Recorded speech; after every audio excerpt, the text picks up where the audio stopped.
Shalom, shalom. This week's Parsha is Parshat Vayechi. And in reading the Parsha this week, a question dawned on me that never before have I thought about, or I haven't seen it discussed anywhere.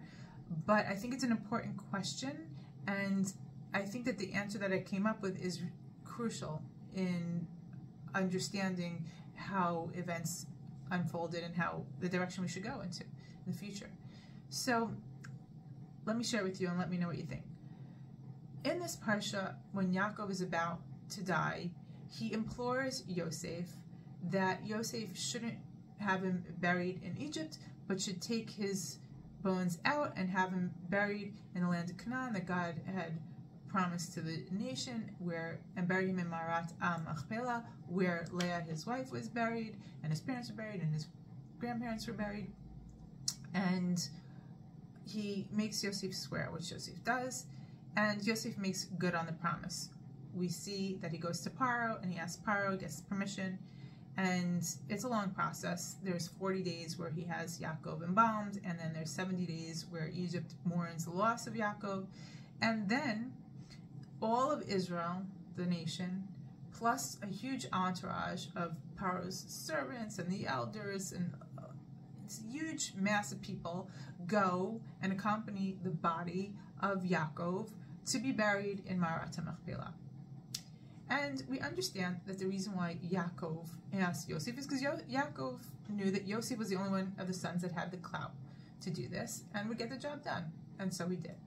Now at the end of the Parsha, when Yosef is about to die, he implores his brothers that when God will eventually remember the nation and take them out of Egypt, that they should take his bones out of here and bury him in the promised land. Take him out of Egypt. He doesn't want to remain there. He wants to be buried in the promised land with his nation. And my question is why does Yosef ask his brothers? Why doesn't he ask his sons, Ephraim and Manasseh? Because it's not the job of brothers to make sure that he's buried in the proper place. It's a job of the children, the grandchildren, the descendants of Yosef. And I think the question is compounded by the fact that Yaakov says in this Parsha, when Yosef brings Ephraim and Manasseh, his two sons, to be blessed by Yaakov, he says, they are mine. They are considered part of the 12 tribes, and they are like his own children. So it's not that they're not considered one of the 12 tribes, the major factions that we come from. They're one part and parcel of the 12 tribes. And also, it's Kibud Avayim is one of the to respect and honor your parents is one of the biggest commandments that we have, and there's the last and biggest one you can do, because for eternity that's where the person's going to be buried, is to bury the parents. It's their obligation. It's something that really you don't want to take that honor and that obligation away from your children. So why it's a huge thing to ask the brothers and not to make sure that his own sons or descendants are going to do that.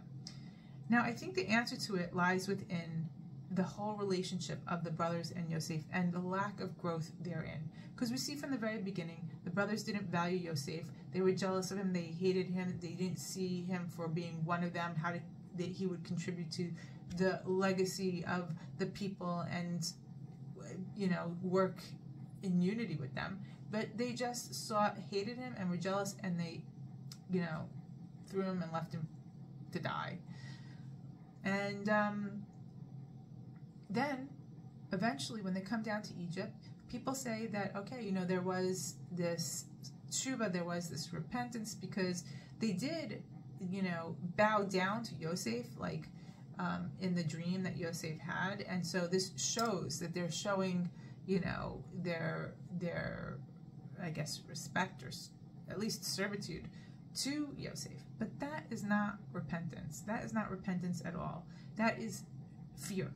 That is fear. And even till the last days, when finally, they were living for years, they were living sustained by Yosef. And then when Yaakov dies, and after they finished with the burial in the morning, they said, what's going to be? Yosef's going to take it out on us now. He's going to hate us. He's going to take out all the bad that we did on him. And they were trembling in fear, and they go to him and they bow down and they beg for their lives. They make up a story that Yaakov said not to take it out against them, and they're like, we're going to be your slaves forever. And this made Yosef weep. He was so upset about this. Why was he so upset about this? Because he saw, not only did from the beginning of what happened when they didn't appreciate and value and understand who he was and how he fit into the picture of the family, still at the end of the life, they thought that he wanted to kill him. He was taking care of him. He who was treated them so well the whole time they were there, they still didn't value. And he had to talk to he had to say, don't worry, we're a big nation, I'm going to take care, I'm going to make sure you're all sustained and everything will be okay. And it says he spoke to their hearts. And then, period, that's the end of the story. It doesn't say that they said, oh my gosh, Yosef, thank you, we appreciate you so much, we would just have died. What would have happened to us and our families if you didn't exist, if you didn't help us? We owe so much to you, and we're so grateful to you, and now we see, now we understand your value, understand those dreams, we understand the vital part you play in our nation. None of that. And he cried not because he wanted the honor, and he didn't want it, the appreciation and the acknowledgement just because, he wants the thank you for his ego. That wasn't it. He wanted so much to be a part of his brothers, a part of the nation. And I think he had a glimmer of hope when Yaakov was on his deathbed and all the brothers said, Shema Yisrael, Yisrael, another name for Yaakov, Hashem Elokeinu, Hashem Echad. They were declaring their unity. We have one God, we are one people, we stand together. And I think maybe Yosef thought, wow, like now they get it, now we're all one, now it's going to be something new. And I think that there's a little hint in there, especially how we say the Shema daily, every day, at least twice a day, we say the Shema and we whisper the sentence after. After we declare our unity as a people and one God, we say, Baruch Shem Kavod Machuto L'Olam Va'ed. And we say this sentence, we whisper this sentence. And the question is, why are we whispering it? And it's because this is a sentence that we got from the angels. And it was so-called, they say, stolen from the angels, and so we whisper it so that they, don't get, I guess, upset with us. But I think that there's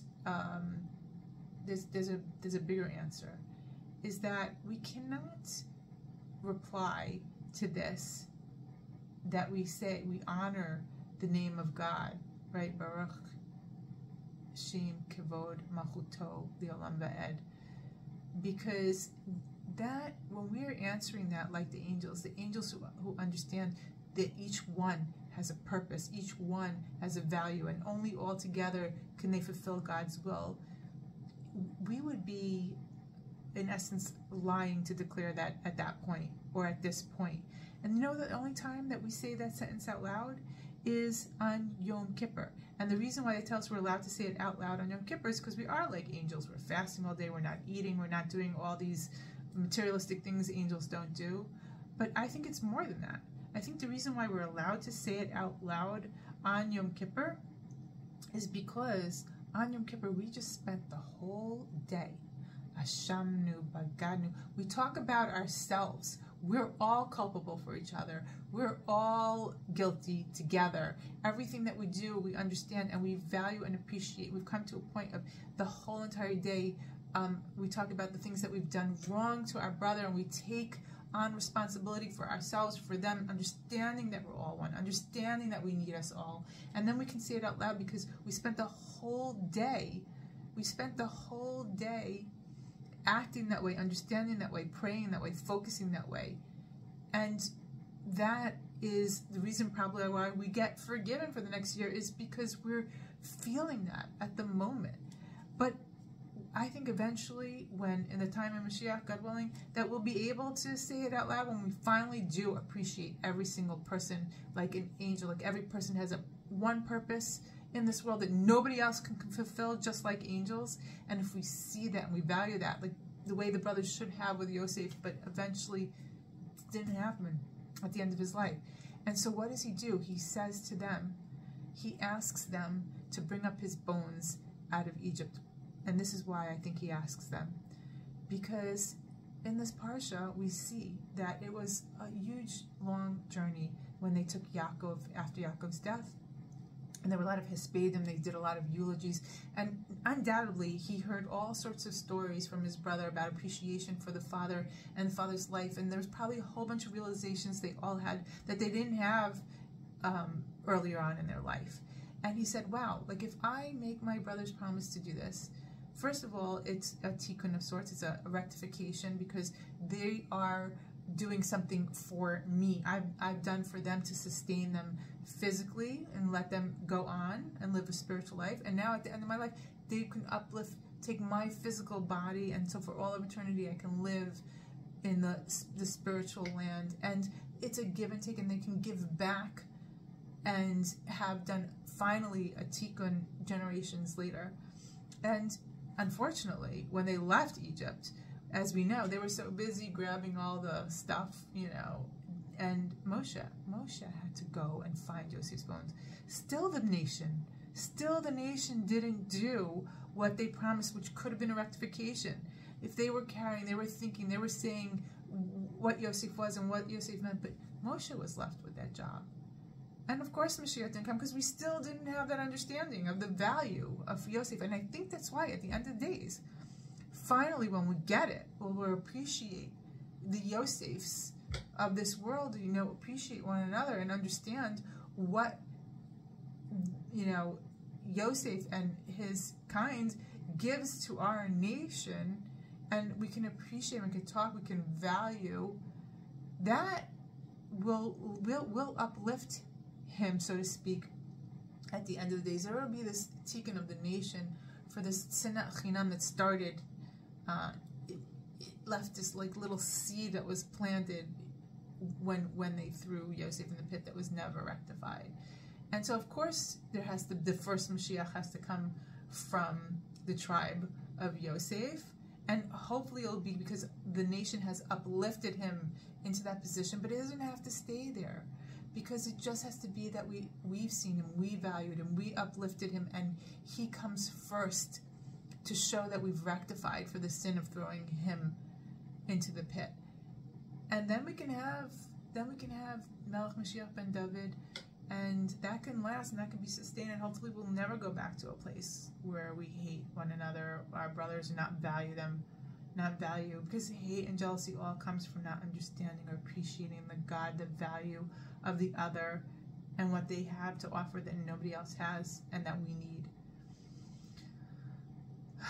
And so that's what I think. That's what I think the answer to that is.